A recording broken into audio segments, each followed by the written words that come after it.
வணக்கம் ஃப்ரெண்ட்ஸ்.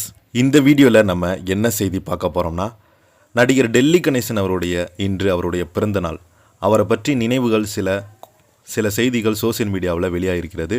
அவருடைய குடும்பத்தினர் அவரை ரொம்ப மிஸ் பண்ணுறதாக தன்னுடைய முகநூல் வாயிலாக அறிக்கை வெளியிட்டிருக்கிறாங்க. வாங்க என்ன தகவல் இந்த வீடியோவில் அவரை பற்றி முழுமையாக தெரிஞ்சுக்கலாம். முதன்முறையாக நம்ம சேனலை பார்க்குறீங்கன்னா சப்ஸ்கிரைப் பண்ணாதவங்களாம் சப்ஸ்கிரைப் பண்ணிக்கோங்க. பெல் பட்டன் சிம்பல் அமைக்கி நம்ம சேனலோட நோட்டிஃபிகேஷனை எனபிள் பண்ணிக்கோங்க.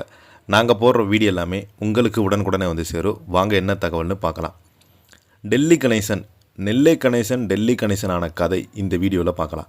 நடிகர் டெல்லி கணேசன் பிறந்தநாள் இன்று நெல்லையில் பிறந்து மதுரையில் வேலை பார்த்து டில்லியில் விமானப்படையில் சேவை செய்து மீண்டும் சென்னை வந்து நாடகங்களில் நடித்தவர் தான் டெல்லி கணேசன்.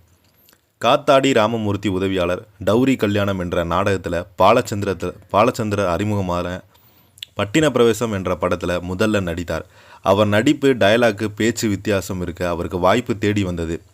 டில்லியிலிருந்து வந்தவர் என்பதால் டெல்லி கணேசன் ஆனார். பாலச்சந்திரன், கமல் ஆகியோரின் ஆஸ்தான நடிகரான டெல்லி கணேசன், பாலச்சந்திரனுடைய சிந்து பைரவி, கமலுடைய நாயகன், மைக்கேல் மதன காமராஜன், அபூர்வ சகோதரர், அவ்வை சண்முகி, தெனாலி போன்ற திரைப்படங்களில் அவர் நடித்தது முக்கியமான படங்களாக இப்போது வரைக்கும் தமிழ் சினிமாவில் இந்த திரைப்படத்தில் நடித்ததுக்காக இவருடைய கேரக்டர் மக்கள் மனதில் நின்று பேசுகிறது. காமெடி வேடம் மட்டுமல்லாமல் குடிசை, பசி போன்ற படங்களில் அழுத்தமான வேடங்களில் நடித்தார்.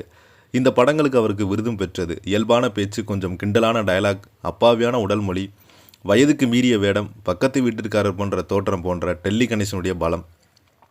படங்களில் டிவி, சீரியல், வெப்சீரியஸ், விளம்பரங்களில் கிட்டத்தட்ட 50 ஆண்டுகளாக கலைத்துறையில் இருந்தார். கலைமாமணி, நடிகர் சங்க சாதனையாளர் விருது பெற்றார். தமிழ் சினிமாவில் சமையல்கார வேடம் என்றால் டெல்லி கணேசன் தான் நினைவு கூறுவாங்க.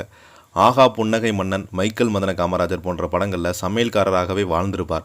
அபூர்வ சகோதரர் படத்தில் வில்லனாக நடித்து ஒரு படத்தில் கதாநாயகனாக நடித்திருந்தார். விசு, எஸ்.வி. சேகர், காத்தாடி ராமமூர்த்தி போன்றவர்கள் இவருடைய முக்கியமான தோழர்கள். இவர் மகன் மகா என்னும் 1000 படத்தில் ஹீரோவாக நடித்தார். சின்ன படங்களில் சின்ன ஹீரோவாக புது மாடல் என பாகுபாடு பார்க்காம நடிப்பது அவர் ஸ்டைல். அவ்வை சண்முகி, தெனாலி, கேடி பில்லா, கில்லடி ரங்கா, லண்டன், தமிழான், பாபா உட்பட படங்களில் சிறப்பாக நடிச்சிருப்பார். தனது வாழ்க்கையில் ஃபேஸ்புக்கில் எழுதியவர் பின்பு புத்தகமாக வெளியிட்டார். நாடகம், சினிமா, வெப்சீரியஸ், விளம்பரம், கருப்பு, வெள்ளை படம், வண்ணப்படம், குறும்படம் என பல தளங்களில் முத்திரை பதித்தார். வயதான நேரத்தில் கூட சினிமாவுக்கு ஓய்வு கொடுக்காமல் தொடர்ந்து நடித்து வந்தார். 2024ஆம் ஆண்டு தனது 80 வயதில் சென்னையில் காலமாகி போனார். இவருடைய மறைவு சினிமா துறைக்கு ஒரு பெரும் இழப்பாக இருக்கிறது. இன்று இவருடைய பிறந்தநாளுக்கு நிறைய ரசிகர்கள், முக்கியமான திரைப்பிரபலங்கள் வாழ்த்துக்கள் தெரிவிச்சுட்டு வராங்க. இந்த செய்தியை பற்றி நீங்கள் என்ன நினைக்கிறீங்க? கீழே உள்ள கமெண்ட் பாக்ஸில் மறக்காமல் பதிவிடுங்க. இந்த வீடியோ உங்களுக்கு பிடிச்சிருந்தால் லைக் பண்ணுங்கள், ஷேர் பண்ணுங்கள், கமெண்ட் பண்ணுங்கள். நன்றி, வணக்கம்.